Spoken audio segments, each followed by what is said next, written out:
Elle est désormais l'une des stars de TF1, Anne-Claire Coudray, présentatrice des JT du week-end et notre invitée ce matin. Bonjour. Bonjour. Merci beaucoup d'être en direct avec nous ce matin sur Europe 1. Vous n'avez pas de regrets? De quoi? Pas de regret d'avoir quitté le terrain, d'avoir quitté le reportage, même si vous y retournez de temps en temps, mais le gros de votre travail, c'est quand même d'être en studio, face à une caméra. Oui, mais le terrain, il m'accompagne tous les jours, en fait. Je me rends compte bien plus qu'avant, tout ce qu'il m'a apporté. Et ça, c'est une grande satisfaction. Et puis, je crois que j'avais envie de changer aussi. Après 15 ans de reportage, c'était bien. Et puis, ce job ne se refuse pas. Ouais. Donc, de toute façon, non, je l'ai pas senti comme ça. Par contre, je me dis que si j'y retourne un jour, ce sera avec plaisir. En fait, c'est comme ça que ça se traduit. Mais c'est pas un peu plan-plan de se retrouver tous les week-ends j'ai assis... pas l'impression d'avoir une vie plan-plan. Non, mais assis dans un fauteuil à donner des infos. C'est plus sédentaire, mais ça bouillonne davantage au niveau de la tête. Je pense que je j'ai pas l'impression de m'ennuyer, en tout cas pas une seule seconde. Ça fait à peu près 1 an que vous êtes à la tête des JT officiellement, en tant que titulaire de ce poste. Vous avez apporté quoi ? Écoutez, peut-être ce sens du terrain qui fait partie de ma culture et de mon ADN. Je pense que j'écris pas des lancements comme quelqu'un qui n'en a pas fait autant que moi, et je pense que j'ai apporté aussi peut-être de nouvelles rubriques. On a mis en place avec l'équipe des rubriques, notamment celle du dimanche soir qui s'appelle Demain, qui utilise aussi la 3D, etc. Mais ça, c'est ce qu'on a apporté nous, mais ça correspondait aussi à l'évolution du journal télévisé qui a commencé il y a des années. On utilise davantage les photos aussi, voilà, peut-être, voilà, et puis physiquement, voilà. Je suis ce que je suis, je dégage ce que je dégage, donc de fait, voilà. Mais la ligne éditoriale, elle est là. L'ADN de TF1, c'est l'ADN de TF1. Beaucoup de pédagogie, essayer d'ouvrir l'esprit des gens à autre chose. La pédagogie, ça me fait penser à un petit tweet qu'on a eu il y a quelques jours et qui m'a fait bien plaisir. C'est un élève de première qui nous a dit merci pour le sujet que j'ai vu sur le Brexit dimanche soir. Ça m'a permis de comprendre mon sujet de bac le lendemain. Bon voilà, c'est ça notre ADN. Donc, quand on est sur TF1, quand on fait des journaux aussi importants que les 13h, que les 20h, comment on se différencie de ce que peut faire BFM TV, iTélé, LCI ou encore bientôt la future chaîne d'info de France Télé? Alors ça, c'est assez facile parce que nous, on a 40 minutes le dimanche soir, c'est pas du tout des flashs, donc on propose du reportage, des longs formats. Des grands journaux aussi parfois. Oui, mais vous restez pas toute la journée devant BFM TV ou iTélé ou LCI. Non, mais je veux dire, est-ce qu'il y a une façon différente d'aborder l'information quand il y a d'informations? Déjà, parce que les gens nous disent, oui, vous subissez cette concurrence, mais les gens qui arrivent sur nos journaux sont déjà aussi davantage informés qu'avant.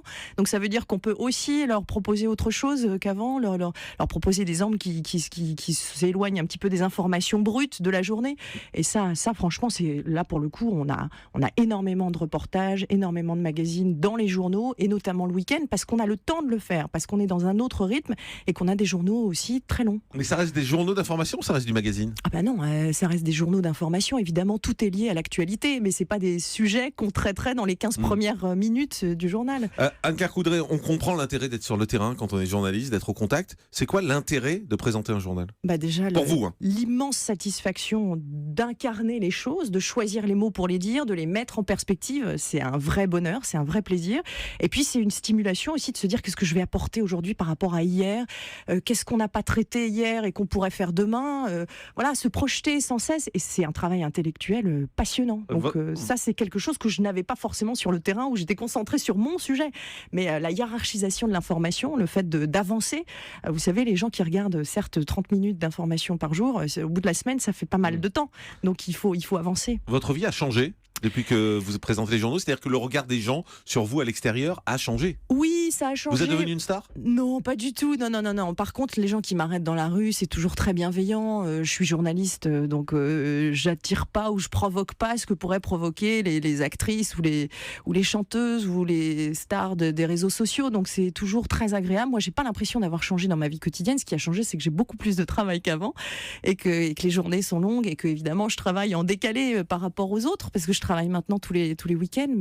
Et on a vu également votre présence être de plus en plus importante les week-ends en particulier. TF1 a rajouté beaucoup de reportages. Enfin, parce que ça marche très bien. C'est un peu tous les noms, on s'y perd un peu. Il y a grand reportage découverte. Voilà, il y en a un peu dans tous les sens. Mais parce que quand vous proposez 2 heures de magazine tous les jours, vous n'avez pas forcément la même identité entre les enquêtes, entre effectivement la découverte de territoire, et ça marche très très bien. C'est vraiment très suivi. L'année prochaine va être une année très politique. politique. On Oui. voit France 2, on l'a dit tout à l'heure, qui a présenté beaucoup d'émissions politiques. Vous avez envie d'être impliqué là-dedans? Ah bah bien Ou sûr, on finalement, réfléchit. Finalement, quand on a été sur le terrain, quand on a été au bout du monde, voir les vrais malheurs des gens, les vrais soucis des gens, on se dit que la politique, c'est un peu franchement des guéguerres. Ah mais c'est tout l'inverse. Moi j'ai pour ambition, mais peut-être parce qu'effectivement j'ai cette histoire que vous racontiez, j'ai pour ambition de re-raconter la politique aux gens, c'est-à-dire les remettre vraiment en prise avec ce que la politique leur a apporté Mais les dans gens le se détournent quotidien. de la politique. Mais la politique politicienne, encore une fois, mais leur raconter de façon pédagogique, avec des reportages, avec des interviews, avec tout ça, et leur dire comment la politique finalement est présente à chaque seconde, à chaque minute de leur vie, à l'école, à l'hôpital, etc. Ça, c'est la grande ambition, parce que ça leur permettra aussi de choisir de façon plus éclairée pour qui ils vont voter. Et moi, je suis une militante du vote. Enfin, on a cette responsabilité-là, mais par contre, il va falloir décrypter différemment que dans une émission politique, parce qu'on est dans un journal télévisé, et donc on va s'appuyer sur des reportages, et on est en train d'essayer de mettre au point des nouvelles rubriques pour l'année prochaine qu'on lancerait dès septembre. Mais comment vous expliquez que les politiques aujourd'hui n'intéressent plus les Français? Les hommes et les femmes politiques, les Français n'y croient plus, ils ne croient plus à leur message, on l'entend chaque jour sur Europe 1 aussi. Dur, parce que c'est difficile de sortir de la crise, parce qu'au bout d'un moment, quand rien ne change dans leur quotidien, les gens finissent par se dire que ça ne sert plus à rien. Et, Ils sont bons, nos politiques, en France?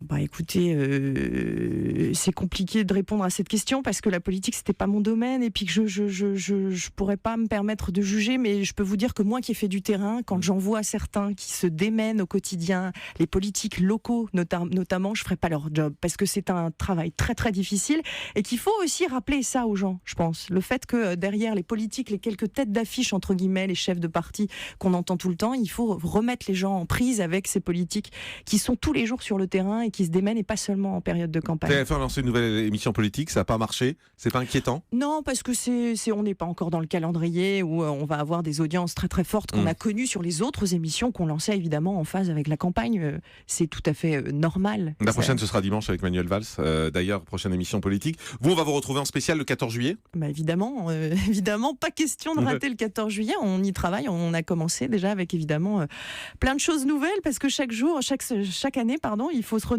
et le défilé est un marronnier comme on dit, mais avant et après on essaye de proposer aussi des choses différentes. Votre concurrent, c'est Laurent Delahousse le week-end? De fait, oui, il est bon? Bah, évidemment qu'il est bon. Il serait mauvais, il serait pas là depuis aussi longtemps, mais c'est quoi sa force force? Ça stimule. Mais alors, pour vous dire, je le regarde pas tellement parce vous que regardez pas en replay? Je ne le vois. Non, je regarde pas mes journaux en replay. Je vais pas commencer à regarder.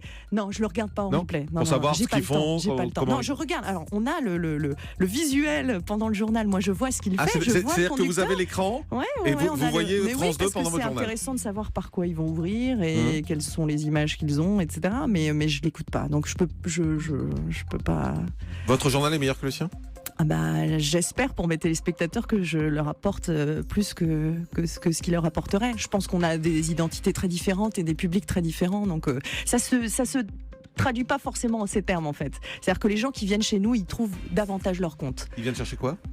Je vous dis, de la pédagogie. Par rapport à France 2 de la pédagogie. Je pense que c'est Vous en avez plus ça. que France 2? Oui, je pense qu'on décrypte davantage les choses, et puis beaucoup de reportages, beaucoup de culture aussi. Je ne sais pas si vous avez remarqué, mais on a beaucoup de sujets culture, beaucoup plus qu'à France 2, et ça c'est important aussi. On fait une pause, et dans un instant, Tom Villa, à tout de suite. Jean-Marc Morandini sur Europe 1.